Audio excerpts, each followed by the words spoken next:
Assalamualaikum warahmatullahi wabarakatuh.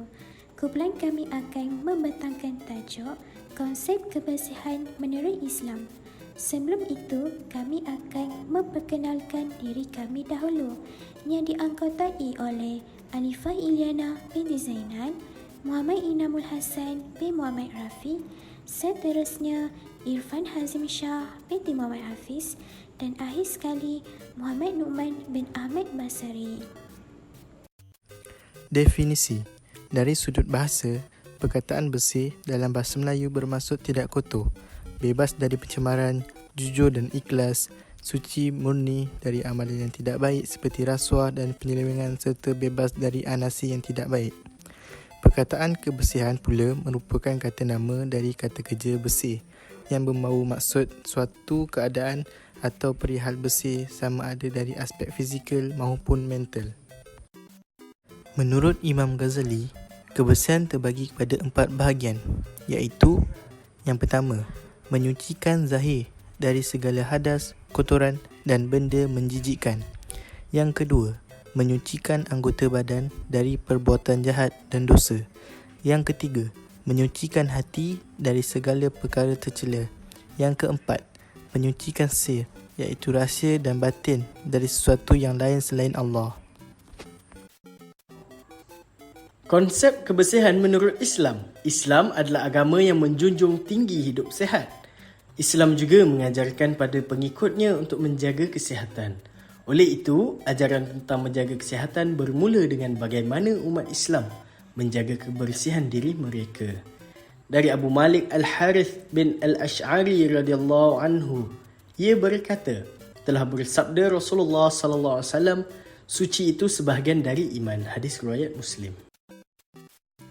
Kebersihan dalam Islam. Kebersihan adalah salah satu bahagian penting di dalam Islam. Kebersihan, kesihatan dan kesucian merupakan bahagian dari kesempurnaan nikmat yang diberikan Allah kepada hamba-Nya. Kerana bersih merupakan modul awal dari hidup sihat, yang mana kesihatan merupakan nikmat yang tidak ternilai harganya. Allah SWT berfirman dalam hal ini, Allah tidak ingin menjadikan kamu susah, tetapi Dia ingin menyucikan kamu dan menyempurnakan nikmat-Nya kepadamu. Semoga kamu bersyukur. Surah Al-Ma'idah ayat yang ke-6. Cara menjaga kebersihan diri menurut Islam. Pertama, menjaga kebersihan diri. Abdullah bin Umar radhiyallahu anhuma berkata bahawa Rasulullah sallallahu alaihi wasallam bersabda, bersihkanlah jasad-jasad ini, semoga Allah membersihkan kalian. Kerana sesungguhnya tidaklah seseorang hamba bermalam suatu malam dalam keadaan suci, melainkan seorang malaikat akan bermalam bersamanya di dalam selimutnya. Tidaklah dia bergerak pada suatu waktu dari malam, melainkan malaikat itu berdoa, wahai Allah, ampunilah untuk hamba-Mu, sesungguhnya dia tidur malam dalam keadaan suci. Hadis riwayat At-Tabrani dan dihasankan oleh Al-Albani di dalam kitab Sahih Al-Jami'. Kedua, menghilangkan kotoran, bakteria dan kuman dengan memotong kuku, menghabiskan bulu ketiak, bulu kemaluan, berkhatan, menipiskan kumis. Abu Hurairah radhiyallahu anhu meriwayatkan bahawa Nabi Muhammad sallallahu alaihi wasallam bersabda, fitrah ada 5 atau 5 perkara dari fitrah: berkhatan, menghabiskan bulu kemaluan, memotong kuku, mencabut bulu ketiak dan menipiskan kumis. Hadis riwayat Bukhari dan Muslim. Ketiga, mencuci tangan. Abu Hurairah radhiyallahu anhu meriwayatkan bahawa Nabi Muhammad sallallahu alaihi wasallam bersabda, jika salah seorang dari kalian bangun dari tidurnya, maka janganlah dia mencelupkan tangannya ke bejana sampai dia membasuhnya 3 kali, kerana sesungguhnya dia tidak mengetahui di manakah tangannya bermalam. Hadis riwayat Muslim. Keempat, menjaga pola dan tata cara makan. Al-Miqdam bin Ma'di Karib radhiyallahu anhu berkata, aku telah mendengar Rasulullah sallallahu alaihi wasallam bersabda, tidaklah seorang manusia mengisi sebuah tempat yang lebih buruk daripada perut. Cukuplah bagi seorang manusia beberapa suapan yang menegakkan punggungnya. Dan jika hawa nafsunya mengalahkan manusia, maka 1/3 untuk makan dan 1/3 untuk minum dan 1/3 untuk bernafas. Hadis riwayat Ibnu Majah.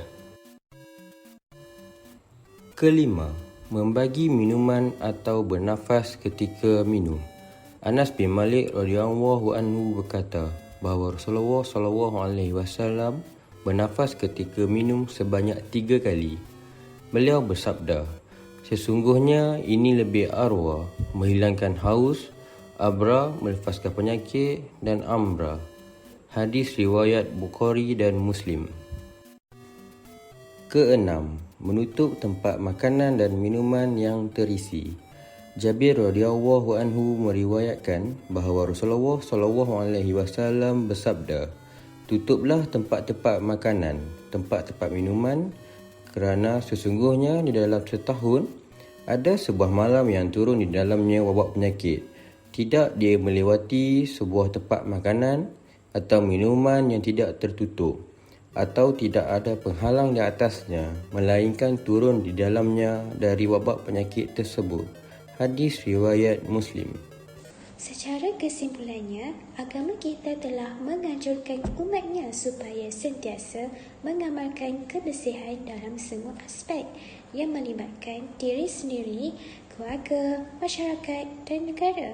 Kerana kebersihan boleh mendatangkan suasana yang tenang, harmoni serta kesihatan yang terjamin, sekaligus dapat kesejahteraan kepada kita semua.